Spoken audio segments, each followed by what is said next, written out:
Volatility and the drama is back in the crypto market. At one point, I thought XRP is going to break this pattern. But then again, this is what we are watching. It decided to get rejected. But what happened in the meanwhile is important. The pattern, the structure, everything looks kind of the same. And if that's what's going to happen in the market, that would actually look like this. And what does that mean? Last time when this happened, what happened in the altcoin side of things? This is interesting to look at because when you understand the fact that, okay, this is something which we can see and this is happening in front of us, that kind of means like there is something evolving. There is something which is happening right now. It's not just about Bitcoin, it's not just about Ether. When you go in the market, you're watching a lot of these different assets doing well. They're performing well enough, and it was visible in the price action. Just before they started breaking higher, they showed the signals that they are about to go higher. Some of them took like a couple of weeks, some of them took a month. But now they are bursting through the resistance. That means money is entering into the altcoin space. This happened last time. So you have two perspectives. Which is it going to be? What's the altcoin market going to do right here?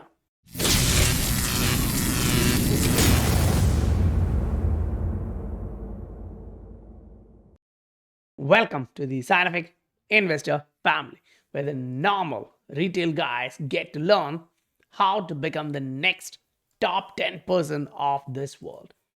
Bitcoin on a macro, a weekly, is showing this. Earlier today, 10, 12 hours back, I posted this saying, guys, watch. As of now, it's not confirmed. The weekly close is not yet here. But still, there is a probability of this, the negative divergence. We've been talking about this for a few weeks.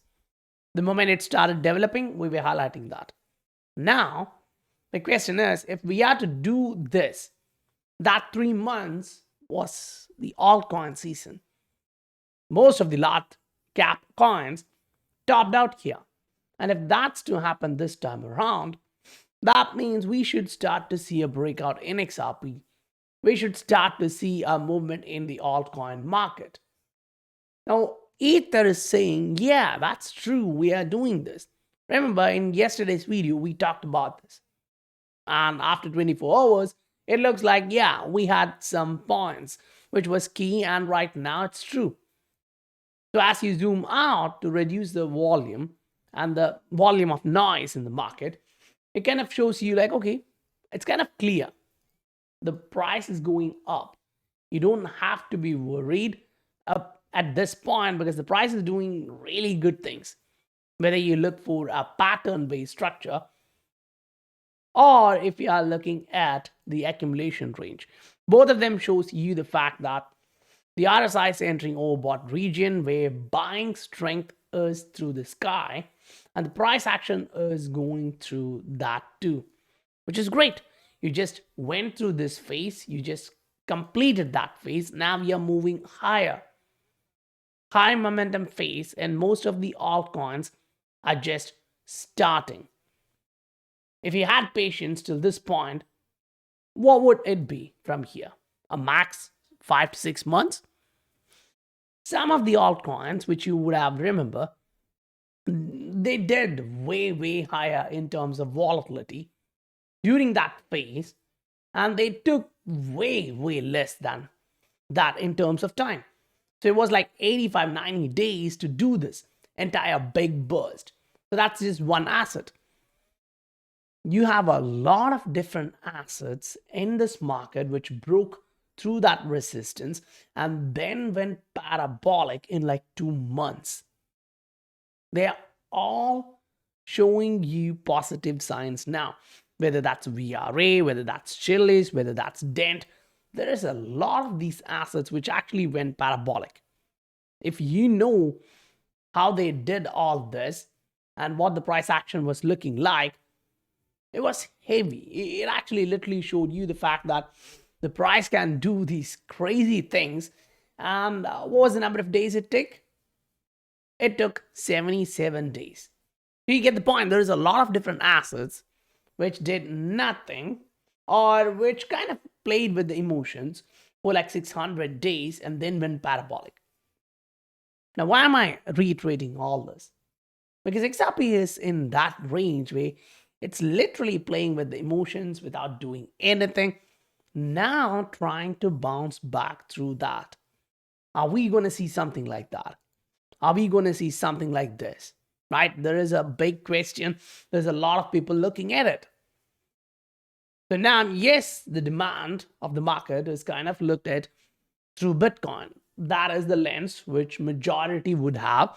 And that's the version which the money flow is entering.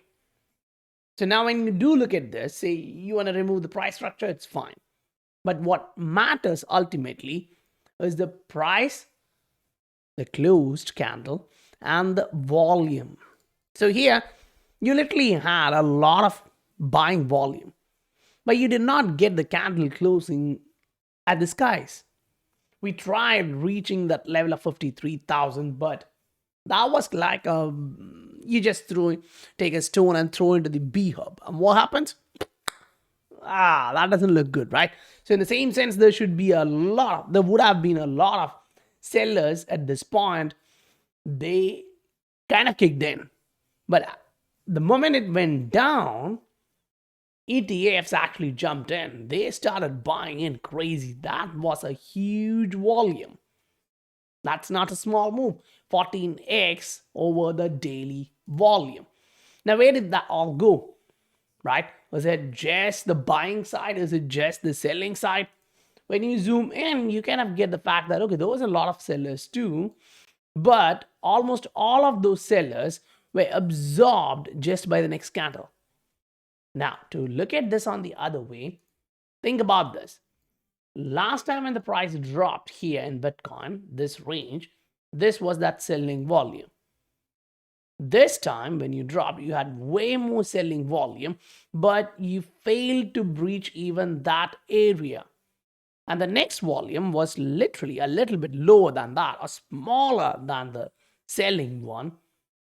And it was able to push the price back up. So that, for me, shows like, okay, sellers are still there, but buyers are not backing out.